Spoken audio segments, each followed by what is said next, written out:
Good morning. Happy Qualitative Wednesday. How is everyone doing? I know this is a bit of a change, and I don't know if everyone had a chance to actually catch up to the change before it actually happened.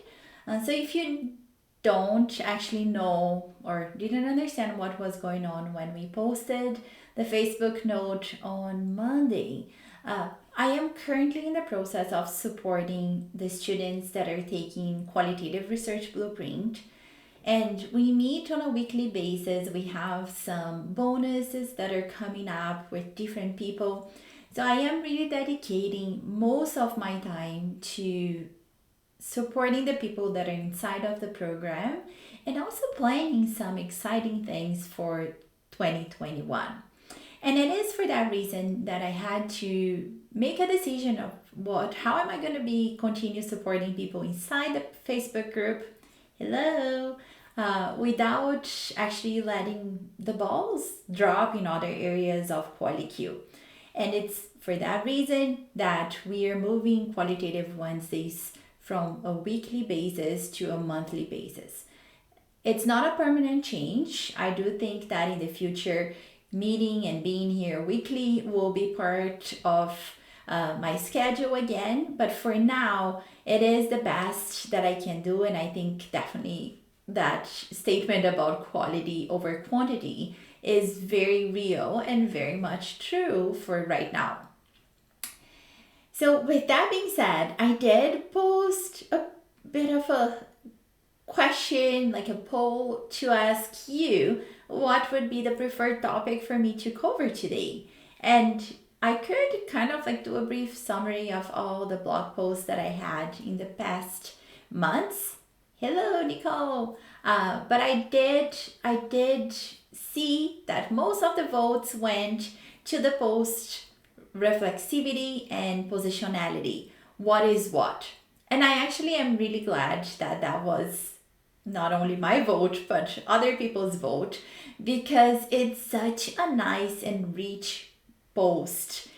And the support, like the workbook that is available through that post, is also available to QRB students. So they have that already in their kind of like toolbox of what is offered there.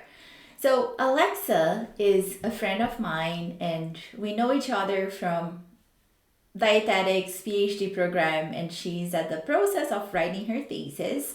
And she asked me if I could explain what is what, especially because I talk about positionality. I had presented that idea when I wrote a blog post a few months, actually many months ago, when I talked about the elephant in the room and how I was asked about the fact that I had two pregnancies during my PhD and I worked with pregnant women, but I never wrote that anywhere in my thesis.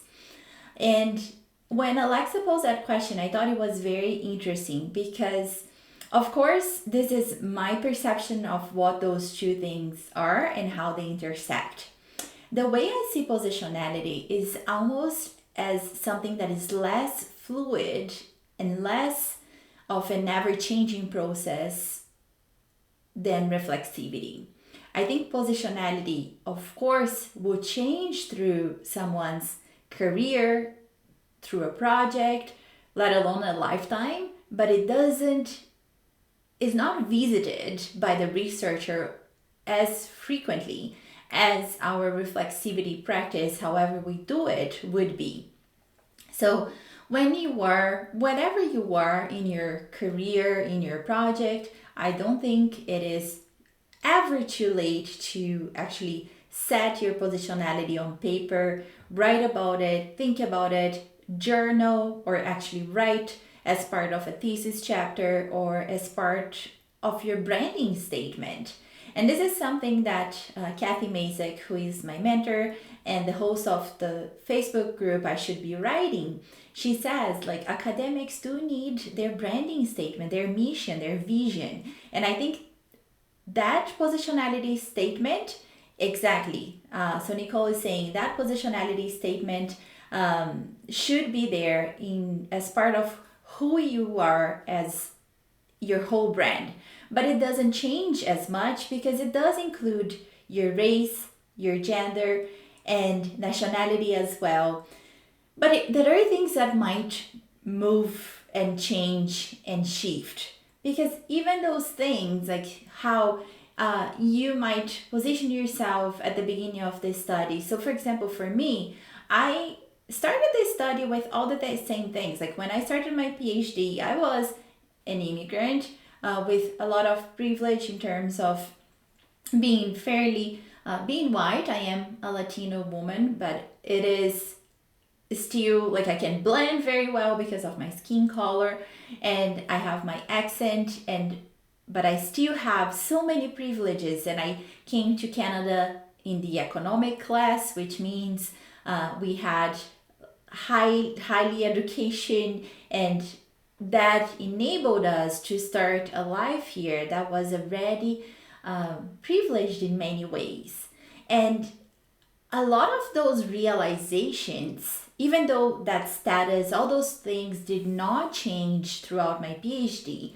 So basically, that positionality, who I was, how I started as a student, and how I moved through my PhD didn't change. One thing changed, and that was what it led me to think and see as I was going through my PhD by working with women who were refugees, primarily from Northeast Africa, and suffering so much from the loss of the social support they've had back home, because not only did they lose the social support, but here they were living in poverty without that social support.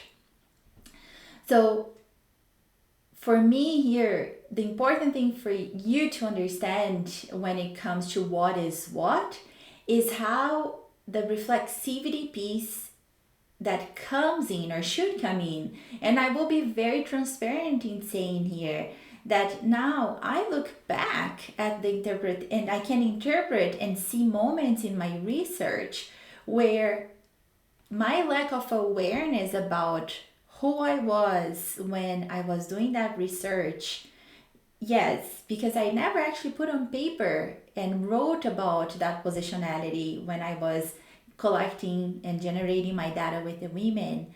So there were points where I struggled with insomnia. I struggled with depression back in 2014.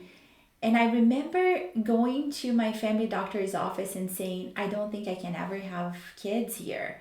I think I need to make a decision, and our family might be the best for our family to move back to Brazil before we start a family. And I think he was like, what's going on? Like, where is this coming from?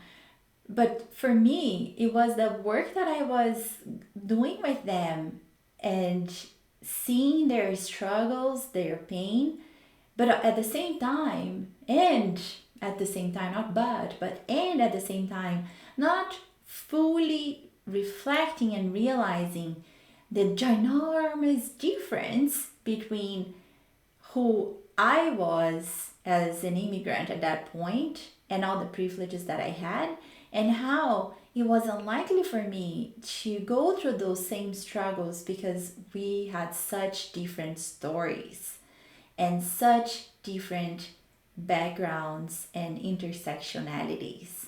So your positionality will be delving into who you are, your values, your gender, your race, your socioeconomic status, your beliefs, as much as you want, but as much as you feel that it's also necessary for you to move through your research with the ability to acknowledge those. And this, what I'm about to say, reach points, is something that I explain more in depth in QRB. It's a term that I learned from Michael Ager, who has many books and was an ethnographer. And as an ethnographic researcher, he called reach points those points where you're like, what is happening here? Like, I can tell that something is going on here, and I'm not fully able to name or understand where things are causing discomfort, or just like, what, I can't really get this. So what I will tell you is that that positionality will help you move through those reach points. And I can see how I had so many reach points throughout my PhD where I did not fully acknowledge who I was and also who the participants were. And luckily, I didn't fully acknowledge, but I had enough support and mentorship to have that in terms of to have that support in terms of side conversations, community support, and questions that I got from my mentors and my peers as well, especially the main person who was with me, Jessica. It was also a Jessica, but another Jessica, not Qualitative Jessica, who was there with me and having those discussions. The thing that I think I didn't do was actually write down and take note and, in a way, use that not only for my research but also for my personal reflexivity. And that's something that Lamduzin, it's a book. I actually don't know if I'm pronouncing her last name correctly. I think it's Catherine. It's K. I have K. I think it's Catherine Lamduzin. She has a book and she does separate reflexivity into self-reflexivity and functional reflexivity. I think that my mentors and the support network I had were very important in me being able to practice reflexivity, even though I had not recognized and written my positionality. But to do it and to enhance the rigor and the validity of the research and the possibilities that came out of it.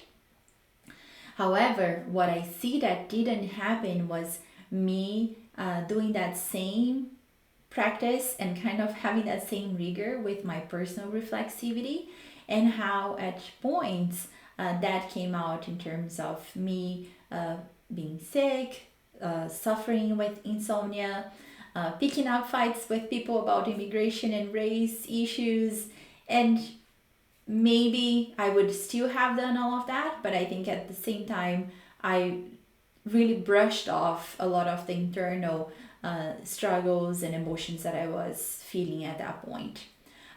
So this went really way deeper than I expected for here. If you have any questions, Nicole, you're here. So if you have any questions, let me know.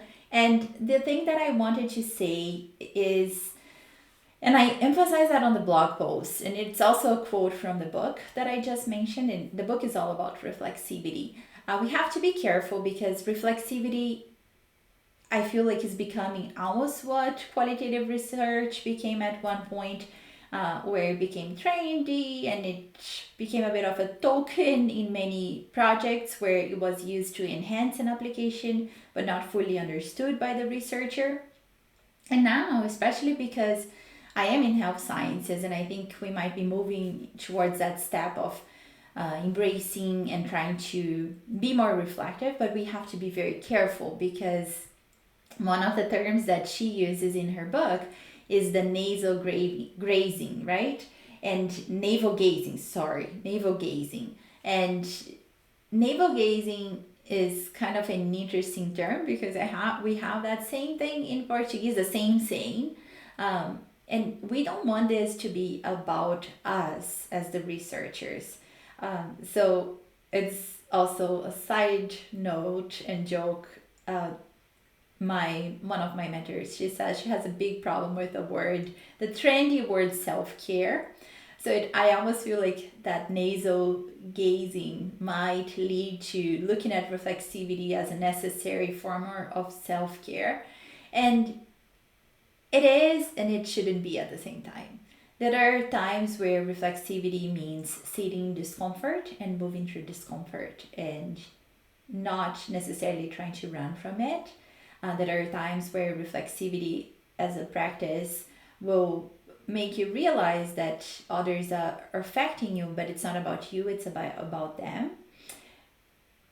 And those are all valid ways of move through a process or a practice that will happen as you are affecting your research and being affected by your data, whether that comes from participants or from text or from different sources, pictures, video, etc. One thing that Lemduzin says in her book that I think is really important, and I included in the book, in the blog post, is reflexivity is a practice to be honed. So it's a practice to be practiced and to be really refined with yourself in your style over time. Everyone has a different way.